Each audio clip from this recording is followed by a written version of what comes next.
And we are live. We are live. Yeah. So far, we have one viewer. And if they'd like to say hi, feel free to drop that in the comments so we can see who and where you are. So we'll wait a couple minutes as per usual with the way of the world. Anytime you start a meeting now on Zoom or you go on live, it's like, okay, we're going to wait a few minutes just to see. I have time. We're on lockdown. I have nowhere to go. Yeah, definitely. And we're about to start a month-long lockdown. Yeah, I saw that. Yeah. No, the way of the world is that, everyone's trying to figure out what to do with this virus. And I think as countries deal with spikes and surges and lulls, I think until a vaccine is introduced that everybody's comfortable with, we're just going to have to deal with this back and forth, Pretty much. And we have another viewer out of 4. We can wait like 30 more seconds and then we'll get going. Yeah.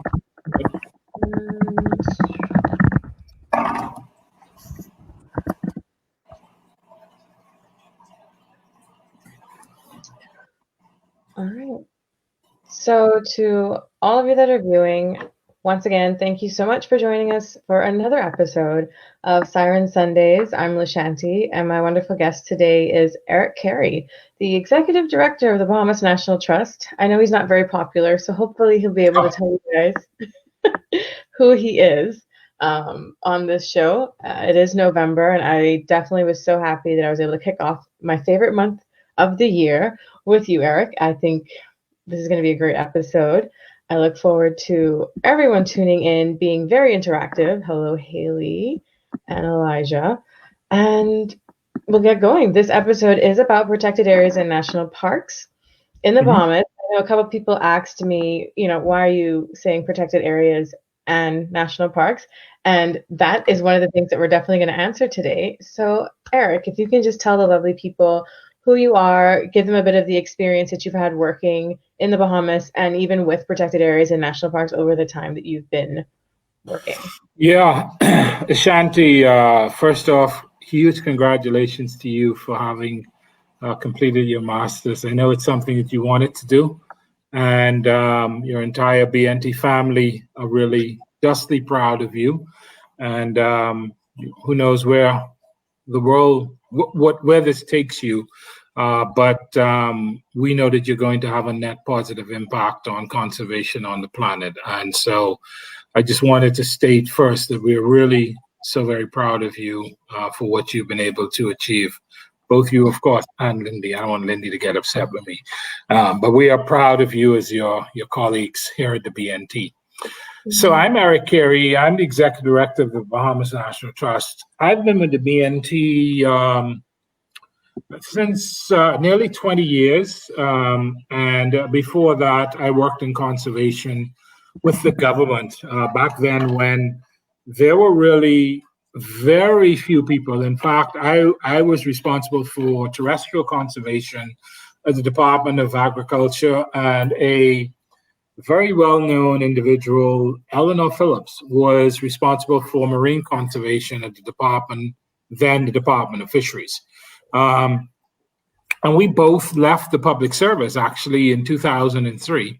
I went to the BNT to manage a project called the Parks Partnership Project. The main objective of that was to establish the first management plan for a national park, which was the Exuma Keys Land and Sea Park. Eleanor left shortly after to head up the Bahamas program of the Nature Conservancy. So for the past 20 years, I have been at the BNT, and initially worked as a project manager for a particular project, and then moved into the BNT proper. I think I became the parks officer and then the director of parks. And I think since about 2007, I've had the distinct privilege of serving as the BNT's executive director. So I have had a I think, a long and storied career. We've had to build a lot of things that didn't exist. We've had to figure out a lot. And as I now prepare to make my exit from the scene, I am really pleased at what we've been able to achieve nationally, the capacity we've been able to build, the partnerships we've established. And I think the underpinning of what is an uncertain but certainly very important future for our country. So I've been really pleased to have been a part of that. I've certainly had the opportunity to work with people like Lashanti as part of my experience in the Bahamas National Trust, and I'm very proud of all of the linkages that we've built over the years that took us to this point. Definitely. I feel like you just snuck that in there when you said on your exit. You were the second person who makes this like profound announcement of a ending on my show. Yeah. I hope that wasn't like a wink wink to the public. No, I've been, like I said, I've been here for nearly 20 years, and the thing that you and I always discussed is that I'm always very interested in young people developing themselves. I have been working for 20 years to create my replacement. So whether it was through the Kirtland's Warbler training and research project that sent 10 Bahamians to university, or whether working with any number of other initiatives like the internship at the Leon Levy Native Plant Preserve, or whether it's through some of the projects that I've worked on with people like Lakeisha, Shelley, and Portia, it's exposing young Bahamians to the opportunities in conservation, so that as they thought about, what should I think about as my career, I wanted them to realize that there was an opportunity to be the executive director of the Bahamas National Trust. And that is something that, as I think about my movement to the sunset, I think that there are any number of persons who are well qualified to move into positions of leadership, whether it's at the BNT or Brief or the Nature Conservancy, or working with Rochelle at the Department of the Environment and Department of Environmental Planning and Protection. There are incredible opportunities for Bahamians to work in this field. And for me, that is what it has been about, creating these opportunities so that the young Bahamians who, 20, 25 years ago, when Bahamians came to Eleanor and I asking about, should we study marine science or environmental science, we really weren't sure of whether we should encourage them to study marine science or whether we should let them follow what their parents wanted them to be, which were lawyers, doctors. If you were in the science field, the thing to do was to become a medical doctor because you could have a financially rewarding career. Mm-hmm. And it wasn't always a clear path to a good career in conservation. I think one of the things that both Eleanor and I are very proud of over this past 20 years or so is that we've created these opportunities so that so many people, as they think about what they want to do, as they move out of high school into whether it's the University of the Bahamas or whether they go abroad or whether they take on a master's program in conservation leadership, that they know that there are these opportunities that present themselves to be able to make a contribution to our country through some of the foundations that both of us have established, Definitely. I'm glad you said that because I remember growing up, I wasn't really quite sure what the BNT was, and I was always really good at science, and it was always go be a doctor. And all I knew BNT was that place on Village Road with all the trees. I had done a field trip there when I was younger. And if you could just quickly, talk about the fact that the BNT has grown and it has become this hub along with the other organizations that it works with for young conservationists to actually come back home and have an opportunity like myself. Like I never imagined how my life would take such a turn simply from working at the Bahamas National Trust. And it's something I'm grateful about, obviously. But quickly tell us, how has the BNT grown over the years in regards to its work in conservation? So it's really important that people understand the whole context of the organization and its history. Before I got here 20, 25, 20 plus years ago, and before that, there were people like, Mrs. Lynn Holowesco, your Basil Kellys, your Pericles Malises, Glenn Bannisters. These were people involved in leadership at the organization, and they were trying to figure out how do they create from what was established in 1959 as a vision for conservation to a functional organization that manages our country's, an important component of our country's protected area system. And so building on what people like Mrs. Holowesco and others had laid down, and people like Pericles had laid down, by the time as I came to the BNT in 2000, I got introduced to the BNT when I was still an employee of the Department of Agriculture as a conservation officer. And I participated in what was then called the Wildlife Committee. And the Wildlife Committee is really the precursor of your Shelleys, Bradley, Scotts, and Giselles, Lindy's, Lashanti's, Lakeisha's, Chantal's. I mean, basically, these were volunteers that sat on a committee to try to help an organization figure out what type of advice it should give to the government. When I joined the BNT in 2003, I think there were maybe 7 or 8 employees. And as such, for a national park management agency, it was not as viable as it needed to be. But there were a lot of very dedicated volunteers who were committed 100% to trying to do what they could to advance the objectives of the Bahamas National Trust. And so I joined the organization, and I joined at a time when there was a strong interest in building capacity. So what brought me to the BNT was the Parks Partnership Project, which was funded by the Bacardi family, the Nature Conservancy, and the BNT. And this tripartite arrangement brought me on to start building capacity for national park management. A couple of years later, the organization had started to evolve, and there was an opportunity for me to get involved in leadership. And when I became executive director of the BNT, I guess in about 2007, we may have had 10 employees. I knew then that this was not an organization that could take us where we needed to go to manage, which were the units of conservation. And protected areas, national parks, that's what they are. They are the units of conservation. They protect the biodiversity. We can talk about that a little bit later. But we did not have the capacity to take us to where we needed to go.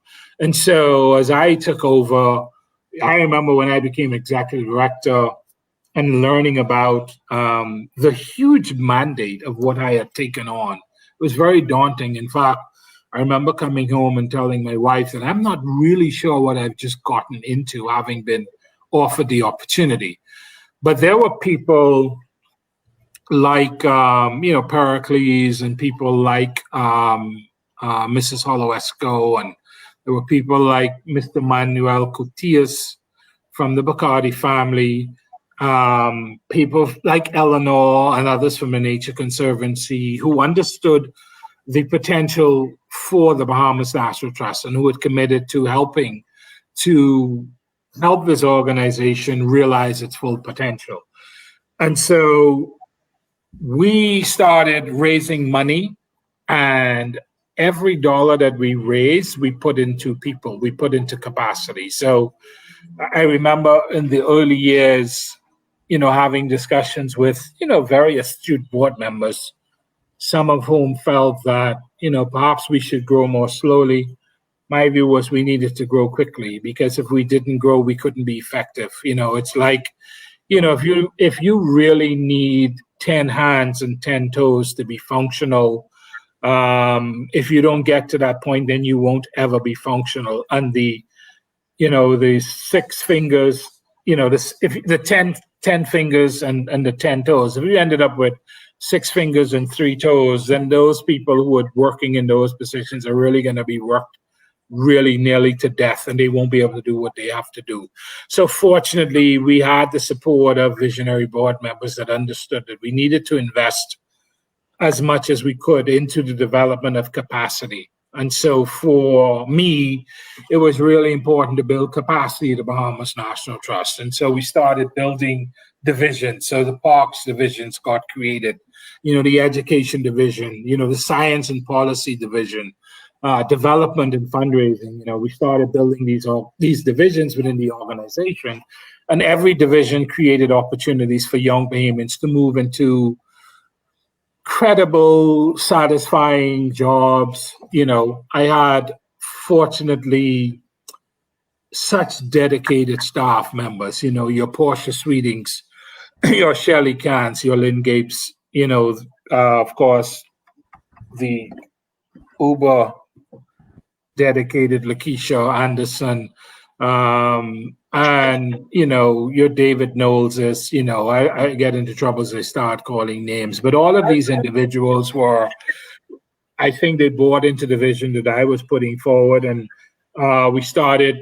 One important thing for us in building this capacity was to convince the government of the Bahamas that the National Trust was not this little private club on Village Road, that the National Trust was the national park system of the Bahamas and it needed government support. So with the support of successive administrations, both the Ingram administration and the Christie administration, and cabinet ministers and permanent secretaries within those administrations, we were able to convince the government that the BNT needed support. And once we started getting the support of government at the level of $1 million a year, up to what we now at 1.5, then we're able to support a capacity of staff that were dedicated to making the organization work, doing the core work. Now, of course, we also committed to philanthropic fundraising. We committed to providing or finding funding to support science. We committed to finding funding to support park infrastructure.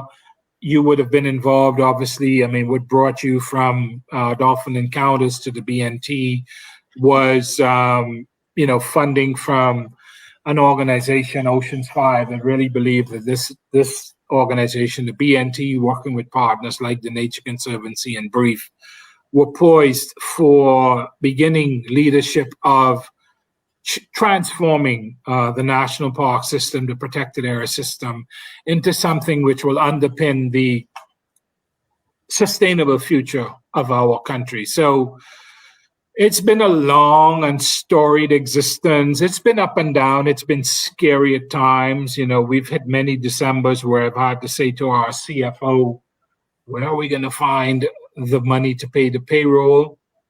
Mm-hmm. But at the same time, we had the government and people like Shelby White and the Leon Levy Foundation and the Nature Conservancy and Oceans 5 and more Bahamas that said this organization that you've started to build is developing an indispensability. It is developing a reputation of being able to deliver. It's developing a reputation of being really important to the sustainability of our country. And as such, we all, whether it's the government or the Leon Levy Foundation or the More Bahamas Foundation or Chuck and Adrian at Oceans 5, they were understanding that this was an organization that needed support, and they stepped up to the plate. And so people like Eleanor Phillips, Shanique Aubrey, the Nature Conservancy, they started building us in and writing us into some of the projects that they had linkages to build the capacity we needed to move this organization from being just a little thing on Village Road to what I'm very proud of is an organization that went from 7, 8, 9, 10 staff to more than 70 staff across 7 or 8 islands, doing incredible work. when I joined the BNT, there was one single discovery club. Portia, with guidance from people like Lynn and people like Monique Sweeting, who worked with us back then, have built Discovery Club, which is our youth environmental education program, to where we now have, 60, 70 clubs spread across the archipelago. So it is a story, as Wolf just commented, of success. There have been so many people, it's so interesting when people, as I've started telling people that, I want to start thinking about transition, people's like, oh, you've done a great job.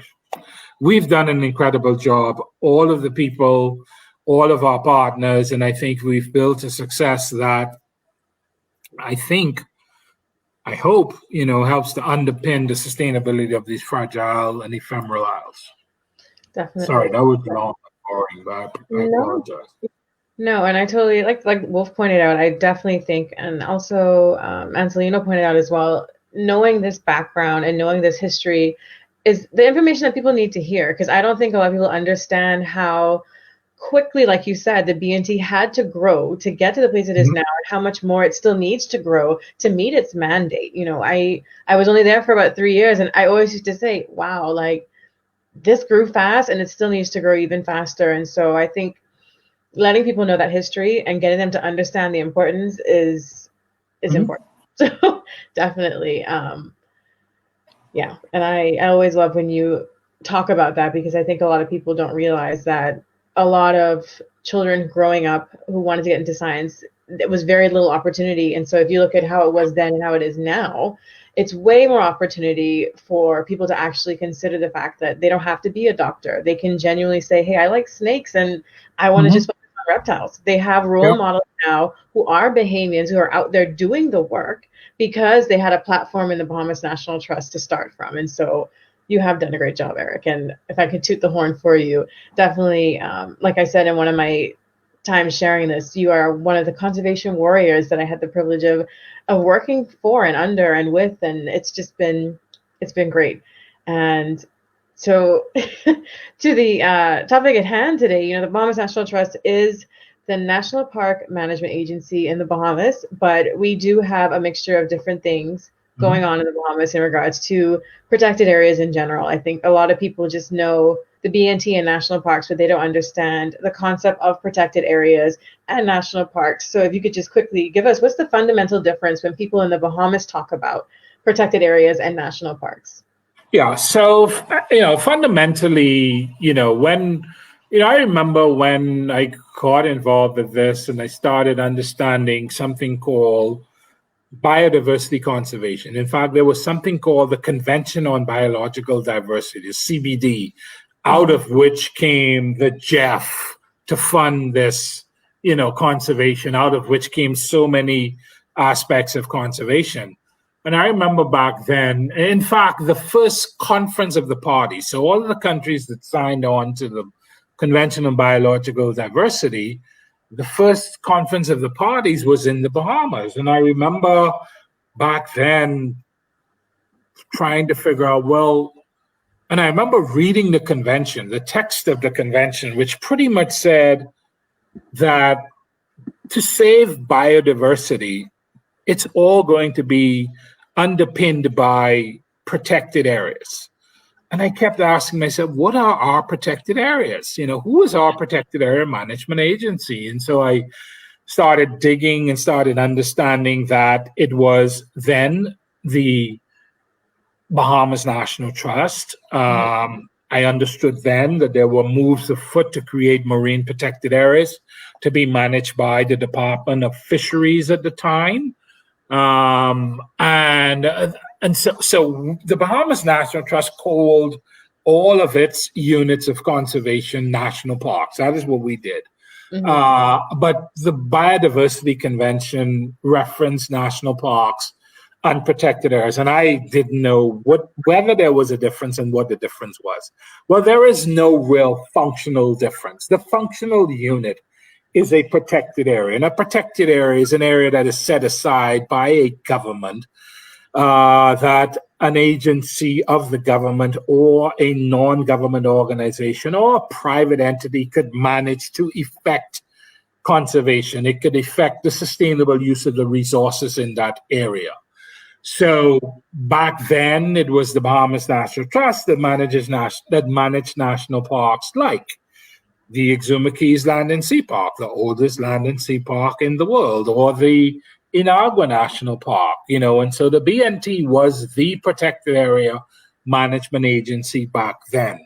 But the government started realizing that it had a responsibility within the Department of Marine Resources, the Department of Fisheries at the time, to not only look at exploitation and expanding fisheries, but they realized through the work of people like Eleanor Phillips and actually, people like Lakeisha Anderson and Tamika Ramming and so many other people that have now moved on to other agencies. But they realized that that agency also needed to be concerned with not only exploiting fisheries, but also protecting fisheries. So the concept of a national network of marine reserves, no-take marine reserves, was established in that agency. And so between what the National Trust was doing in its national parks and protected areas and what was being proposed by the Department of Fisheries at the time, now the Department of Marine Resources, we would have been able to establish a certain percentage of our country which would have been set aside not as full no-take zones, but areas for which we could manage the extraction rates, we could manage the impact. Some might have been no-take zones. Some would have supported traditional fisheries. Some might have limited certain types of fisheries practices that would have been able to take place. But they were all established as units of conservation. Right. Following that, of course, Christopher Russell, who is a highly trained natural resource management professional who was with the government, Chris Russell was pushing for the establishment of the Department of Forestry. And I remember way back when Chris had a draft Forestry Act that looked at, again, not only the exploitation of the forestry resources and timbering, but it also included important units of conservation, like conservation forest or research forest. Finally, I don't recall when the Forestry Act was passed into law, but once the Forestry Act was passed into law, then that also established another unit of terrestrial protected areas. So the protected area management agencies in the Bahamas are pretty much the Department of Forestry and their forestry reserves and their conservation forests, the Department of Marine Resources, and of course, the Bahamas National Trust. We are fairly unique in that we are a non-profit, non-government organization, but we are established by law, statutory law, as a statutory non-government organization charged with the responsibility of managing national parks. And that is visionary because the folks who envisioned what we would become realized that we could have a very close relationship with government. We also have the ability to be semi-autonomous. We have the ability to raise significant financial resources so we wouldn't be a complete burden on the public purse. And that has been the unique function of the Bahamas National Trust. So these are the three agencies that have, for the past 60 years, and of course, the Department of Marine Resources would have started looking at protected areas in the 90s, and then the Department of Forestry in the 2000s. And then fast forward to the present day, of 2019, with the passage of the Department of Environmental Planning and Protection Act. So Rochelle Newbold, who is the director of that department, under that department, there is also the ability to establish special areas which could be managed to minimize impact on the environment. And so collectively across all of these agencies, the objective is to establish these units of conservation managed at different levels, whether they are full no-take marine reserves like the Berry Islands is supposed to be, or the Exuma Keys Land and Sea Park, or whether places like the Andros Westside National Park, which still allows for certain levels of extraction to take place. Right. So you have the ability to establish paradigms of conservation from absolute 100% no take straight through to nearly as usual and as per normal with minimal impact on the resource user. And as you would know from your work, it really depends on the need. I would say that we probably are going to move towards, as a country, having to have more restrictions. I know the fishermen don't want to hear that, but if you are going to want to support conservation, because the thing that you would have envisioned, and I mean, we sent you to Spanish Wells for Christ's sake, to be in a very important and controversial and antagonistic meeting. But it is to get even our friends in Spanish Wells that originally may not have been in tune with or supportive of protected areas, to get them to get on board with the fact that to protect their lifestyle in perpetuity, to ensure that their children and grandchildren will always be able to catch lobster, conch, and snappers that they love, that we're going to have to practice conservation. And so, yes, these difficult conversations are going to have to continue. I know that you're committed to this as an ocean warrior, wherever your roles will take you in the future.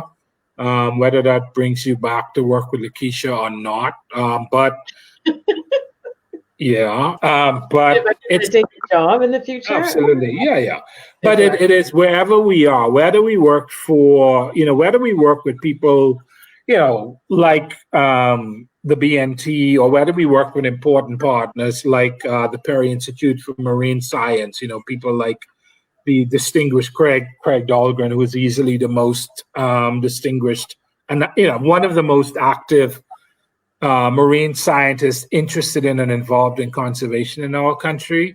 Whether you work with Brief or Friends of the Environment or the San Salvador Living Jewels, very localized conservation organizations. We all are focused on trying to ensure that this unit of conservation that we call the protected area, whether this is a marine protected area or a terrestrial area, whether we call them a national park or the Union Creek Reserve, it is all about establishing an area for which we can prescribe conservation measures that are designed to ensure that our marine and terrestrial environment is sustained in perpetuity. Right. Definitely. And so I left this question up so we don't miss it from Dr. Davis. The sustainability is a key topic, though. How hard is it to sustain protections, and what are the challenges, and how can we help? If we don't, go ahead. Sorry. No, you go. Yeah, I mean, it's. I think we've made some inroads in convincing the government first that protecting the environment is important. Protecting the environment is important for, I guess, two main reasons: protecting the ecology and protecting the economy. So the fisherman in Andros, South Andros, who depends on lobster catch, or the fisherman in Spanish Wells that depends on lobster catch, if there aren't areas where lobster can exist either unmolested or that they are molested at lower levels, then their way of life will not be sustained.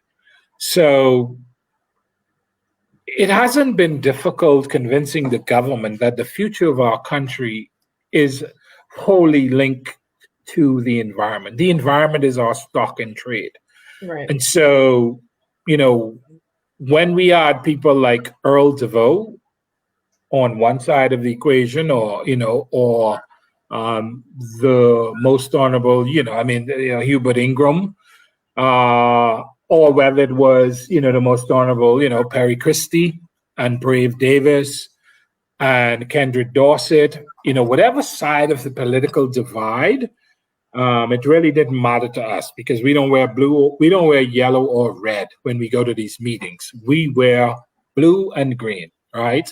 We're concerned with the blue and green economy, and we go and we try to convince these decision makers that within the palm of their hand is the ability to make decisions that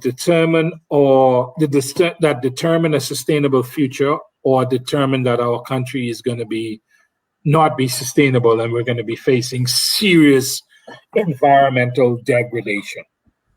And I would say that fortunately, on both sides of the political divide, we have had success in convincing them that the environment is important. Whether it was the Free National Movement of your Earls and the Honorable Hubert Ingram, or whether it was, Brave Davis flying with us to San Salvador to declare the San Salvador National Parks. We believe that as an organization, we crossed the political divide, and the thing that Kazarina McKinney always pushes is, when people are thinking about elections and your member of parliament is coming to you to solicit your vote, it's all about your future. It doesn't matter whether they are PLP or F&M. Kazarina says, tell them, what are you going to do to ensure that my future is going to be secure? Are you going to support, as she would put, grouper conservation in perpetuity?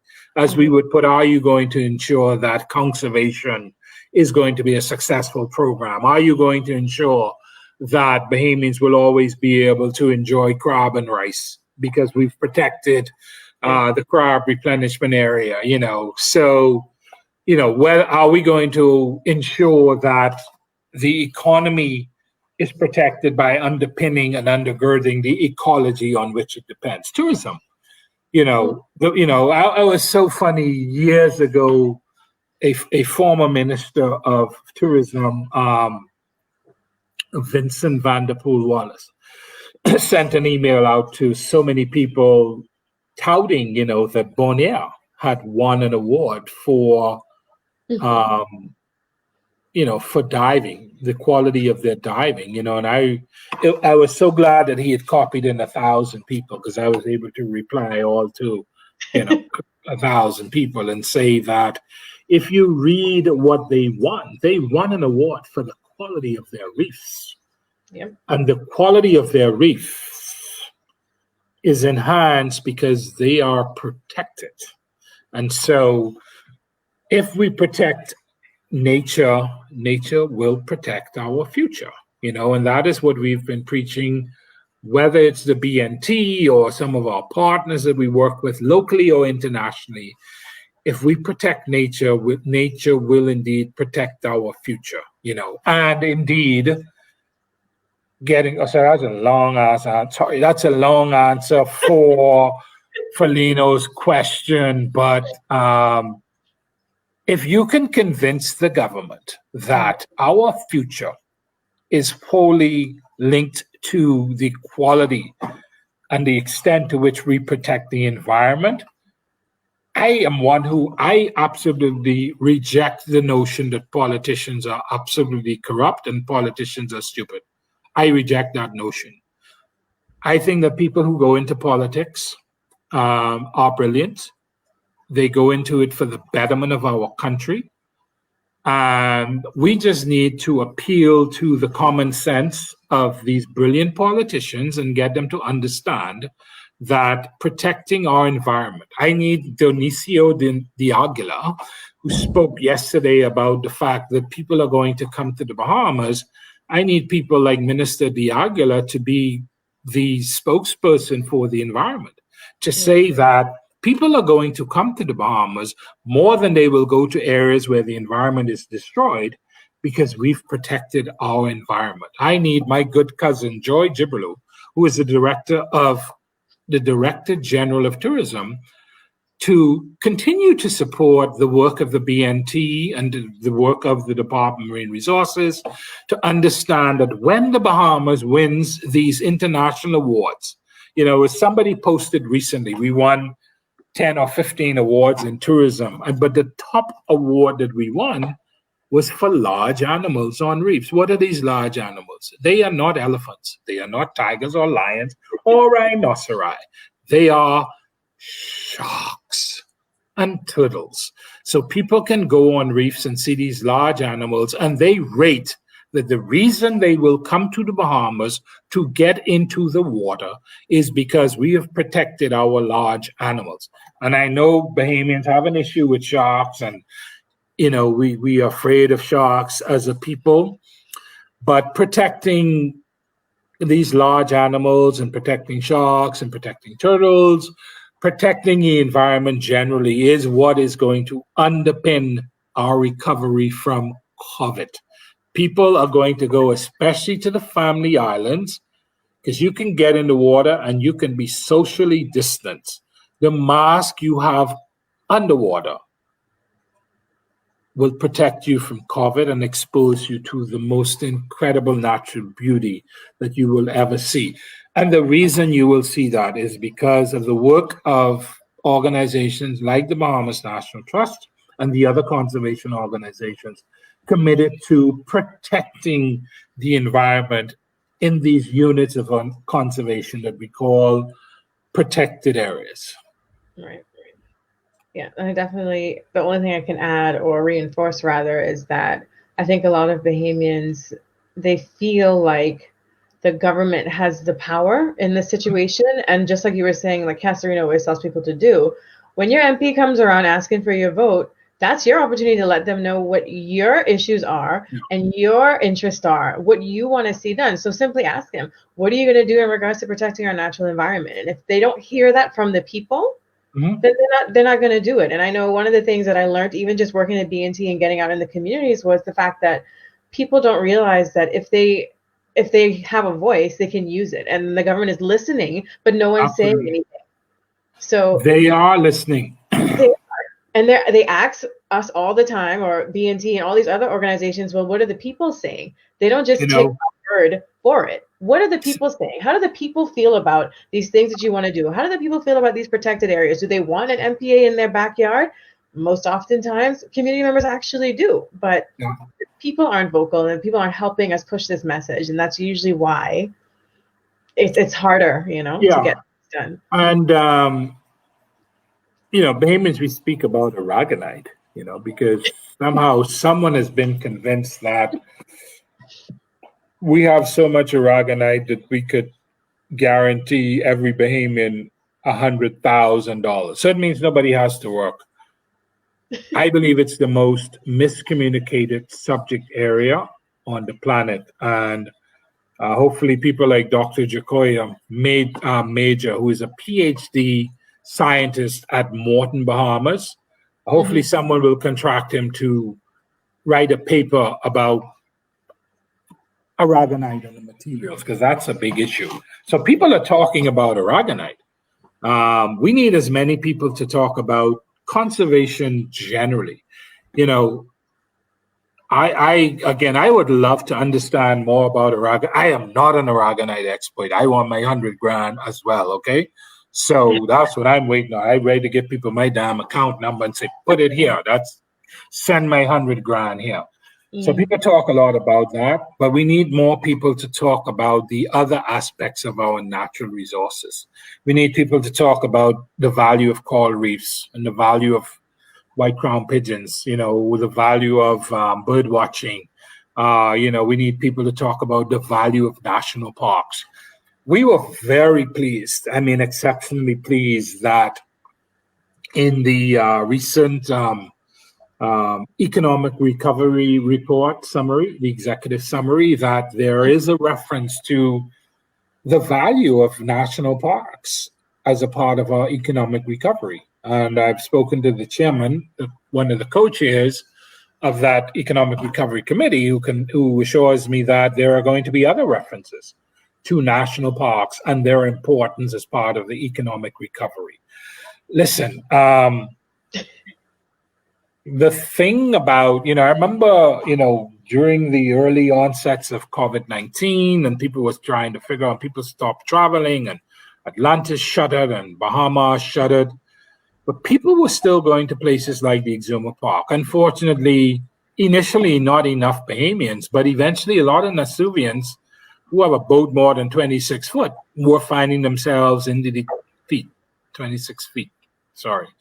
26 feet, were finding themselves in the Exuma Park. So the non-Bahamians and Bahamians were finding themselves enjoying the solace of the Exuma Keys Land and Sea Park. And what my colleagues, and I think I saw Elijah sign in earlier, and others, we've been promoting, is that our national parks are good places to support the economy. So we're hoping that we can convince the government as they think about investing in capital works to get people employed, the national parks will do two things. Yes, continue to build your sidewalks, but build infrastructure in national parks to help us employ people, which will then create a product for people to come enjoy throughout our archipelago. And it will create long-term sustainable jobs long after the sidewalk project has ended. So that is what we're pushing, is that the tourism and economic aspects of our national parks, as Rodney Monka would say, are powerful. And they have the ability to help Bahamians to create and sustain, to answer what the boy named Dr. Lino's question, they can be made financially sustainable because they have a lot of value. Right. I think, and as you pointed out, I think a lot of Bahamians and people in general, but we're gonna stick to the Bahamas right now. A lot of Bahamians don't understand the value, like you said, of these sharks in our water, even of just our snakes, of all of the different animals and plants that we have in our environments in their natural state, because everyone just kind of thinks, oh, it's just like and mangroves, and that's what we talk about next episode. But I always disliked, and I'm not going to say hate, but I always disliked when people would just be like, oh, that's just swamp, and it's like, this is the reason why we have flooding in particular areas on certain islands, and I'm not going to call them out, every time it rains, because the government and past people, and I don't want to stick on anyone in particular, but when you look at these areas as something that we can just take from, we lose a lot in the long run. And if people just understood that and understood the value of nature for us as people, because we are a part of nature, then we are more likely to, have these long-term benefits. Lashanti, is very interesting. Like when you read when you look at the old Bahamas Ministry of Tourism ads, they talk about sun, sand, and sea, but they show people in the water. They show people snorkeling. But somehow they missed the link between the fact that we were doing conservation all these years, right? So we've been very fortunate, honestly, because of people like, Mrs. Jibrilou and Tommy Thompson, who is the Deputy Director General of Tourism, and Janet Johnson, who is the Executive Director of the Tourism Development Authority. These top tourism professionals have understood the value of the environment, and they have actually started talking to people in the Ministry of Tourism. So as a result, we now are being contacted, and Elijah Sands, who is our communications officer, has been working closely with people from Tambourine, who the Ministry of Tourism uses for creating a product to promote the Bahamas. They did this incredible shoot. I remember they had come to us saying, oh, we want to do something at Thunderball Grotto around Stanley Key, and we need our park wardens to help keep the people at bay. And we said, look, we will help you to keep people off of Thunderball Grotto, but just up the road there happens to be the oldest land and sea park in the world.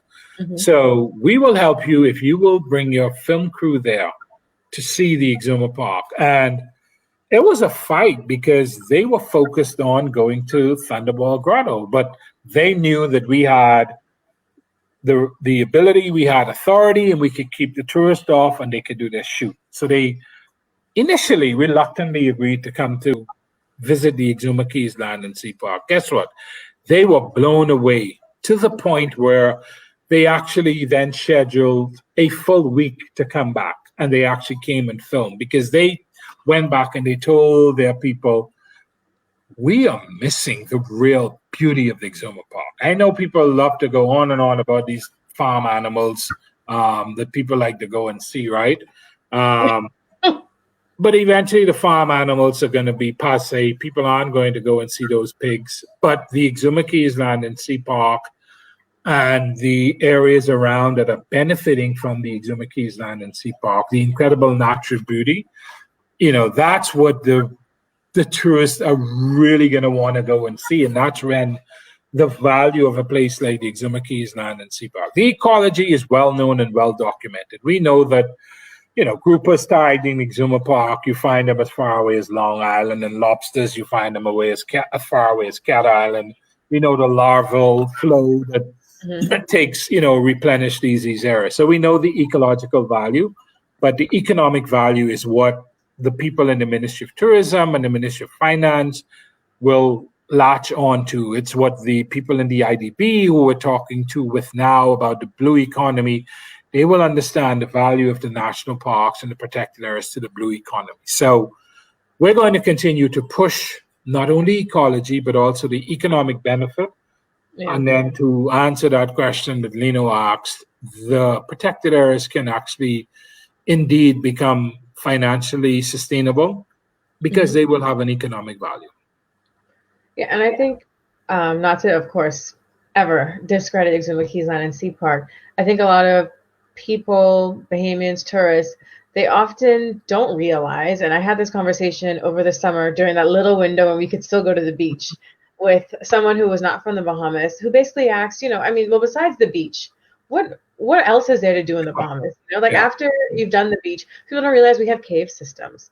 People don't I've met people here in the UK that have no idea what a blue hole is, and that you can find them in the middle of the land and the middle of the ocean. And it's even things like primeval forests. When I take pictures there and people see that, they don't even believe that I'm still in the Bahamas. And I think Bahamians take for granted what we have outside of just the beach. We have so much more to offer, so many unique things, so much history even, that if we could just look at that and we could understand that these protected areas are doing more than just protecting a beach. Even I saw Elijah said in the comments about the hutia. I had no idea what a hutia was. I did not know that we actually had an endemic terrestrial mammal. That blew my mind, and for anyone listening, endemic meaning only found in the Bahamas. And we have so many animals that are like that, because I always like to tell people, I feel like we're so similar to the Galapagos. Like we are an archipelago of islands that potentially has a lot of undiscovered creatures still. We just discovered the silver boa however many years ago, and it's these things that people don't realize. And see, even in the comments, I could see nobody knew we had caves. We have cave systems on many different islands, dry and wet caves, right? So protected areas are more than just protecting beaches. They're protecting many habitats, many environments. The Bahamas is a lot more than just that. And to just keep on theme, I know I always like to ask my guests to just quickly say their thoughts about the particular topic. How do you think for this topic here, protected areas and national parks are mitigating against climate change? This is such a big dog because climate change is what's causing these superstorms to happen. What can you tell people about protected areas and national parks in regards to climate change? Yeah, so, I spend a lot of time talking to Shelley Kant, who's our Director of Science and Policy, who is, in my opinion, along with people like Dr. Adele Thomas, I think Shelley's one of the most knowledgeable persons on the planet about climate change. And it's because she lives on an island. She lives in a country of islands, low-lying islands, which if we don't reverse, the global warming and the resultant sea level rise, it becomes all a moot point. We won't be having this discussion because we'd all be underwater. So there are several things. One, creating national parks and protecting the environment, and then telling the international community that this is what we're doing, sends a very strong message that we are all about self-survival, that we are trying to protect the units of conservation to ensure that we have intact ecosystems which can mitigate against climate change. It is well known that natural systems and natural areas and intact ecosystems have more natural resilience. They have more ability to be able to sustain negative impact and negative pressure. So these protected areas have the ability to to fight against this threat. So they have the ability to be more resilient. And so the more protected areas that we have that are well managed, that are in very good shape, means that we have these units of protection. We have these higher units of resilience. And that's why I think we need to continue to push the protected area system, because it has the ability to make us as a country more resilient to climate change. Protected areas also have the abilities to, I guess, help us to adapt to some of the changes that are coming. And I know that Shelley and her team are working on a coastal zone management project, integrated coastal zone management project as we speak. And a part of it is to look at, are there ways that we can adapt as a country? So as part of the adaptation, restoring these natural systems that have been degraded. And I know that's something that we're going to be doing, is restoring coastlines with native plants and natural systems, restoring tidal creeks in East Grand Bahama and Andrews, etc. So the more natural systems we have in place, the better chance we have to fight this animal called climate change. Right. I, for one, believe that we will not be able to prevent any change. I think we will definitely, because of the fact that so many developed countries, so many industrial countries, in fact, there's a little country west of us, that withdrew from the Paris Accord, which took that country back tremendously from some of the obligations that probably would have set a huge standard globally. And I don't know what's going to happen Tuesday night, and whether an individual is going to be elected who may take the U.S. back towards more sensible approaches to climate change. Right. But that's important for the Bahamas. But for us, having to be able to demonstrate as a country that we are doing all we can to protect our natural systems, we released, our organization released not too long ago a statement on the proposed oil drilling. Pretty close to one of our protected areas, the Kisal protected area. And, there's a huge debate raging right now as to whether or not engaging in, moving forward with exploring the potential for fossil fuels is sending the right message, or whether we are sending a mixed message to the world. And this was the point we made in our press releases, that successive governments and successive leaders of our government have gone to the UN and said, we are the most vulnerable country on the planet. And we are, well, certainly in the Americas, we are one of the most vulnerable on the planet. And as a result, we should be looking at sustainable approaches to economic development. And so, this debate that is raging about fossil fuels and Bahamas Petroleum, is something that Bahamians really need to get excited about, and they need to make their voices heard. They need to send it. If you talk about what we should be talking about, whether it's protected areas or not, Bahamians need to be letting the government know what they feel about oil exploration, and it needs to be said based on, not just sheer emotion of I don't like oil or I like oil. It's, it needs to be a very well thought out position on I don't support this because it threatens my future, or I support it because it can help to underpin our future. Whatever side you take, but most of us here are likely going to be going towards it doesn't mesh with what we're telling the planet.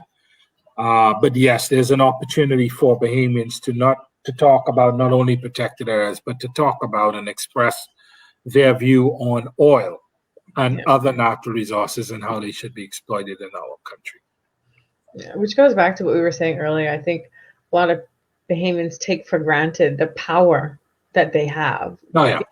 When it comes to these decisions being made. If we don't make noise, if we don't say something, then at the end of the day, when you look back in history, it will look as if this was something that we were all in favor of, and like you said, I didn't even think about the fact that it kind of goes against what we're saying in regards to us being so vulnerable. And now here we are doing something, and I think that, and again, to quote Rodney Munker, right, powerful. And I don't think, I just feel like one of the things that even just for this show, I wanted people to watch and to understand, once you have this knowledge and once you understand what you can do with this knowledge, to take that and use the power that you have. Like, we can advocate for change in many different things if we just use our voice for that.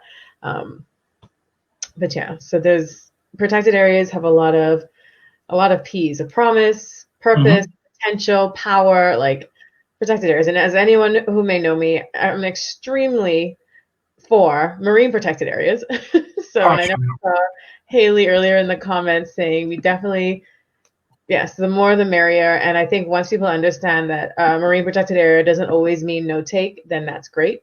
It means things. Then that's great. And that's important, Lashanti. And I think, going forward, for people like yourself, with the ability to spread messaging, again, you were literally, not me, Lakeisha, sent you to Spanish Wells for baptism by fire. But I think it was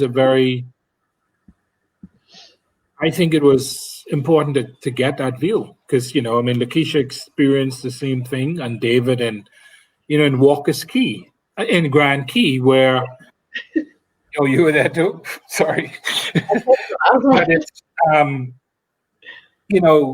messaging to especially fishermen is really important. I think if there's an area where we failed, whether it's a scientist or conservationist, and that your time with BNT, the one person I wanted to really have on my staff or in my arsenal was a very effective social scientist who could get into those communities and listen to the fishermen. Because oftentimes when we go as scientists, we hear, but I'm not sure we make that absolute connection. And I remember there was a guy from the Nature Conservancy, I forget his name, who was a social scientist, but he was so effective at convincing the communities, the stakeholders, of the value of the stake, really, stakeholders, the stake that they had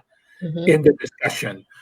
And I think if there's something that we can do better, all of us as brilliant scientists, is to be able to better understand and listen to what the community is saying. Because if we don't, then we really miss the opportunity.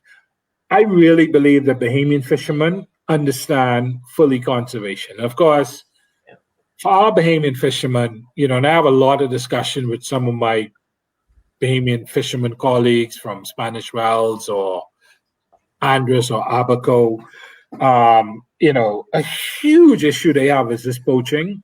And they say, Eric, you all have to do a better job as an organization, the National Trust, in getting the dialogue elevated. And I think we've done a really good job of elevating the dialogue. But I think if we can really convince the fishermen that we are all disgusted by the scourge that poaching is, especially by the Dominicanos, but also by those that come from Florida, and pillage and take huge amounts of catch illegally. I think if we can convince our fishermen that we are on their side and we are pushing that case, I think the fishermen understand conservation. They understand the value of protected areas. Not all, but a lot of them. When I have the one-on-ones with them and they're cussing me out at the bar, they said, Eric, I understand, but until you all get these damn Dominicanos out of our country who are here illegally or who are arranged marriages, or whether you're able to stop them from coming in with that enforcement, or whether you're able to stop the Americans who are coming in for these weekend trips. So they understand, but they want us, all of us in the environmental and the conservation arena, to be better spokespersons and better proponents of a stronger push by the government. Now, I would say that the current Minister of Agriculture and Marine Resources, my good friend Michael Pintard, Honorable Michael Pintard, he is absolutely against poaching. He wants to see it wiped out. And I would say that without any fear of contradiction, that Minister Pintard has been the most vocal and effective and adamant minister to try and stamp out the scourge of poaching. And so that's why, Shanique and I and Marcia from an H Conservancy and Natalie from an H Conservancy, Lakeisha from our side, you before you went rogue and left us. All of us have been committed to supporting Minister Pintard because they need to understand that we in our side of the fence, the conservation side, the NGO side, while at times we may actually be not completely aligned with the government objectives, in this we are completely aligned, and in this we offer, and we must offer the government our full support. Definitely.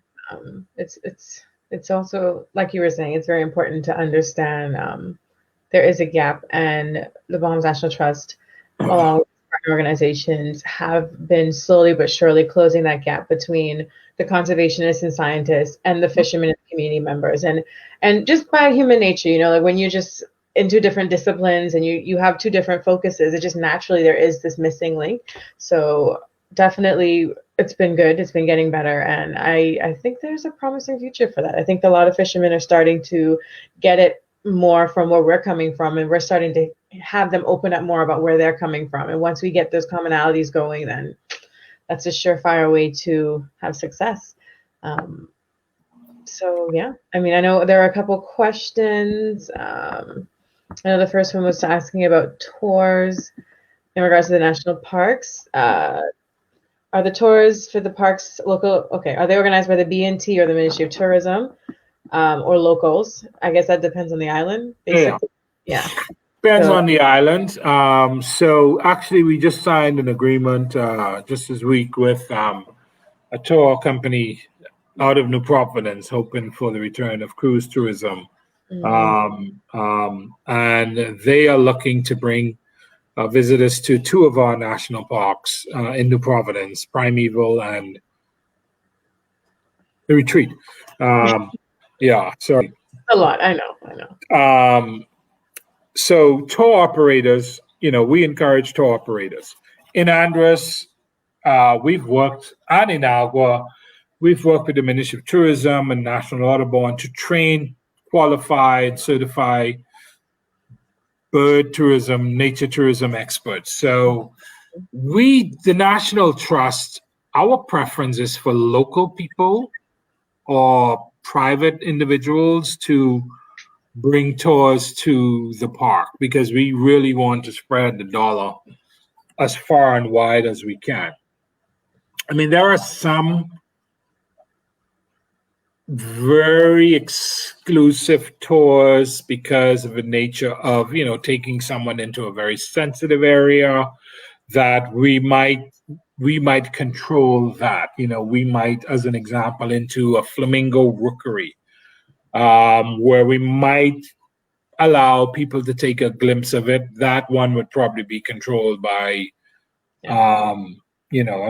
what's the guy name in Inalgo? I mean, he'll shoot you if you try to get into his rookery.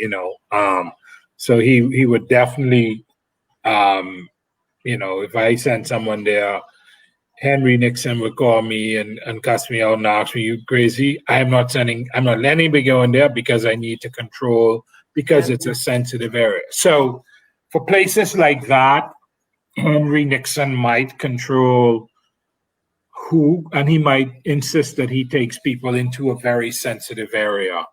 Steve Smith and Andres might take people into certain parts of, the Andres National Park system. And, we might, as an example, work with people like Craig Dahlgren to take people into particularly, or Haley Joe, into particularly sensitive areas of a national park system. But generally, the preference is for local people and local tour operators to execute those tours. Right. So this next question is asking about something that was recently in the news. Cruise ships dragging anchors in the Berry Islands. Was this in a protected area? So it was not. Thank you for the question. It was not in a protected area. It was close enough to propose protected areas. It was not in a protected area, but it shouldn't matter. I mean, I'm sure Miss Sawyer Jupp, whatever Jupp, that's a weird name, might I'm sure she would agree with me that it doesn't matter if it's in a protect. It's a very good question, but whether or not the view held by us and the government, quite frankly, is that they should be made to be accountable. And I think that it really highlighted. You always look for silver linings in these things, and if I think there's a silver lining that came out of that, it is highlighting that these boats are anchoring in our country. So yes, this was COVID-19 special anchorage and blah blah blah, etc. But around, Princess Keys or other private islands, these cruise ships drop these anchors the size of a bus with a chain. And if you go and you look at these areas, you will see where there's a huge circular swat as the ship swings, destroying seagrass is commonly where they anchor. So it highlights that as a country, we need to do a better job. These cruise ships need to fund the installation of proper moorings that can hold those cruise ships, where then the mooring attachment floats above the seabed, so that when the ship swings, there's no damage to the seabed. And I know that's something that, Kazarina has actually talked about this, because she has seen this at a couple of areas where these cruise ship anchors. Yeah. So this has highlighted, and I know the BNT and organizations like Brief are going to use this incident to encourage the cruise ships that if you want to continue to use our country and our marine environment, you have to be responsible in how you use it. Right. Yeah, I think actually, I don't know why, but prior to this, I had no idea that cruise ships anywhere had dropped anchor on the ground. Like, I always imagined it was kind of like how in New Providence, they have their set areas to pull up and dock, not park. Sorry for all the boaters watching, my bad. These boats. And so to find that out and to hear that it's happening in more areas than just that, it's actually really devastating that it's been going on that long. Because, cruise ship tourists are very popular in the Bahamas for many different reasons. But I'm going to stray away from the cruise ship topic just because I know that'll start spiraling into the comments. But I do think that in every dark cloud, right, there is a silver lining. So hopefully this can bring the awareness needed. But yeah, so it looks like we're coming to the end. I don't see any other questions. Yeah. But I do just have a few things that I'd like you to tell the people. Like, for one, how can Bahamians help the BNT? What can an average Bahamian do to help the Bahamas National Trust in all its great work? So yeah, I mean, obviously, as a nonprofit, the BNT depends on the goodwill of donors, and whether that's a $30 membership that you can take out. So you can go to bnt.bs, join, and you can take out a single membership for $30 or a family membership starting at 50. And so you can become a member of the organization. So that does two things. It allows you to buy in into conservation, but it then gives you access to all of the work that we do. You become then you then get locked into our communication system.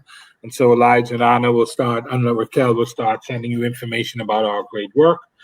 You can go and make a one-time donation if you wish. If you don't, if you don't want to become a member and you have, you just want to make a donation, you can go and make a donation.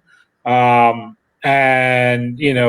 donations go from $1 up to as many zeros as you want. Our budget is $5.5 million a year, and the government currently gives us about 1.5. So we need to raise a lot of money, over $3 million every year. And so every dollar counts. So you can donate, or you can, if you work for a company, you can actually let them become a corporate member, or you can let them be a corporate sponsor.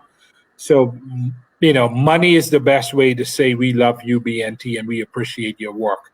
If you don't have funding, you can certainly volunteer. We have good opportunities to volunteer in our national parks, in our gift shops, or our education programs, et cetera, and if you don't like the BNT because you don't like whatever, then support another organization, because we all are committed to the same thing. It's ensuring the sustainability of our natural environment.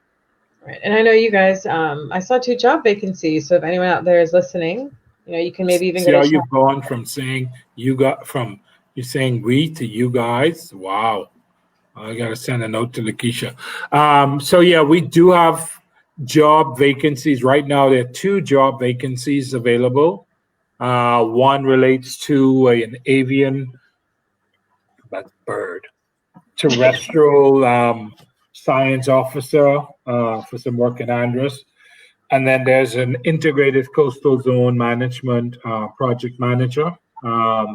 That's going to be managing a project that we're working with the Ministry of Works, funded by the IDD, in both in Andros and Grand Bahama. So those are 2 very excellent opportunities for Bahamians to get involved and be a part of the BNT. Definitely. And just to throw out there, to work at the Bahamas National Trust, I know we've been saying a lot about these more higher level positions. Obviously not right now because COVID, but I always like to encourage people when they hear me talk about working in the industry is that you don't always have to go out and get a degree. You can get trained in something very technical. And I know specifically like with something with BNT, you can get trained in taking surveys, whether that be underwater, above water. There are so many ways you can get involved and help and work at the Bahamas National Trust and have a significant contribution to the scientific work and any other areas of work that are available in regards to conservation. Absolutely. And there are also, Rochelle Newbold, who's the director of the Department of Environment and Planning. That department also has a number of opportunities that they regularly advertise. So I would encourage you to check with that department. A lot of the work that Rochelle and her team does supports the work of the BNT and other agencies. So between what we're offering and what's available at BNT, also, there are organizations like PIMS that sometimes come and poach people and provide good opportunities for people to work with them because they do great conservation and education work. Brief also has opportunities for engagement. So I would encourage people to check the websites and the social media pages of all of our organizations because the thing I would say this, Lashanti, to end is that when we started this, Eleanor and I, people used to come to us and say, I want to study marine science. And I used to generally tell them, you need to go study medicine because you ain't going to find no damn job because it ain't nothing for you to do in this area. And that was honesty because, there might have been one job at the BNT, and that was it. There were no real jobs in government. Deep, best maybe might have been hiring one consultant. Now it's a whole different ball game. Now myself, you, others can say to young Bahamians, this is a field that you can very comfortably pursue, study in, because there are opportunities for rewarding, both emotionally, not so much financially, but very emotionally. You get your couple of dollars, but there are credible jobs available in this field, and I encourage as many Bahamians as possible to to stay in touch with us. I also, as you said, to throw it in, Bahamians of all ages, because you have the Discovery Club program. Bahamas National Trust runs internships, and other organizations do internships. I know if I had a chance to go back and do it again, I would have definitely done the Leon Levy Native Plant Preserve internship and the Bahamas National Trust one, because they both give you unique opportunities and experiences, and they actually, it's almost like a taste test for you to kind of figure out if this is really what you want to do. So please, guys, follow the Bahamas National Trust page, get in touch with all their partners and them, and figure out what you can do in what stage of your life to figure out if you're actually supposed to be in conservation, because it is a passion job. You get your couple of dollars, like Eric says, but if you have a passion for the environment, then you can definitely find somewhere to be now. Thanks. We pay you competitively. Yeah, I think we do. In all seriousness, I think we provide credible. Investment banker though, or some top lawyer, like they're the ones who just sitting and making bank. We got to work hard. Yep, a lot of them unemployed. Yikes! But yeah, so this is the time for final thoughts. I know you just gave a couple words. Did you have anything else that you'd want to add for any of the Bahamian people out there listening? I mean, the environment is our stock in trade. That's what we have, and whether it's for tourism, whether it's for fisheries, it all depends on the environment. And so protecting the environment is not an option. This is not something that the freaks do, the environmental freaks. This is something that is real. If we protect nature, nature will ensure our future. And that is what we're all about. I want to thank you for having me. I want to thank you for coming. I was actually scared why. Eric busy. He might not want to come on this show on a Sunday afternoon, But no, people like you are really important voices for the environment, and I could have found something better to do, I'm sure. But I don't regret. I do not regret having come and spend this time with you. It's always a pleasure. You know that I'm one of your greatest fans since the day that you accosted me in Dolphin Encounters terminal, telling me you wanted to work for the BNT, and you will. And you did. And, you came and you did a great contribution to the BNT. And, that's what it's all about, just making your contribution. So we do. Maybe in a decade, I'll be executive director, Stay in touch. We'll see. To be determined, to be continued on the next episode of Dragon Ball Z, right? But thank you everyone tuning in. Please, please, please remember, as an island nation, it is not the water that separates us, it's what connects us. Guys, take care of what we have so it can take care of us. All the best. Thanks for tuning in to Siren Sundays. See you next week.